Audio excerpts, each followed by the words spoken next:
இன்றைக்கி காலையில் எந்திரிச்ச உடனே வேலையாக பார்த்திங்கன்னா கருப்பு கவுனி வச்சு குடிச்சாச்சுங்க. ஹஸ்பண்ட் பார்த்திங்கன்னா கஞ்சி குடிச்சிட்டு தோட்டத்துக்கு போயிட்டு வரேன்னு சொல்லிட்டு கிளம்பிட்டாங்க. போயிட்டு வரையில் ஆத்தா பார்த்திங்கன்னா மரத்துலேயே பழுத்த மாம்பழம் வாழைப்பழம் எல்லாமே நிறைய கொடுத்து விட்ருந்தாங்க.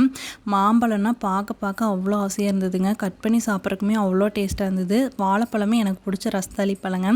சரி மாம்பழத்தை கட் பண்ணி சாப்பிட்றான்னு சொல்லிட்டு கட் பண்ணி சாப்பிட்டாச்சு. அதுக்கப்புறம் பார்த்திங்கன்னா ஏவிஆர் ஆர்கானிக்ஸ்லேருந்து கொஞ்சம் ப்ராடக்ட்ஸ் எல்லாமே வாங்கியிருந்தேங்க. இவங்ககிட்ட வாங்கின கருப்பு கவுனி கஞ்சி மாவில் தாங்க கஞ்சியுமே வச்சுருந்தேன். அவ்வளோ டேஸ்ட்டாக இருந்தது. இவங்ககிட்ட பார்த்திங்கன்னா புட்டு மாவு, பிரியாணி அரிசி, மஞ்சத்தூள்னு சொல்லிட்டு நிறைய வாங்கியிருந்தேன். சரி நிலனுக்கு பார்த்திங்கன்னா ஸ்நாக்ஸுக்கு புட்டு செஞ்சு கொடுத்துடலான்ட்டு தாங்க ரெடி பண்ணிகிட்டு இருந்தேன். லைட்டாக தண்ணி தொளிச்சு இந்த மாதிரி மாவு பசங்க எடுத்தாச்சுங்க.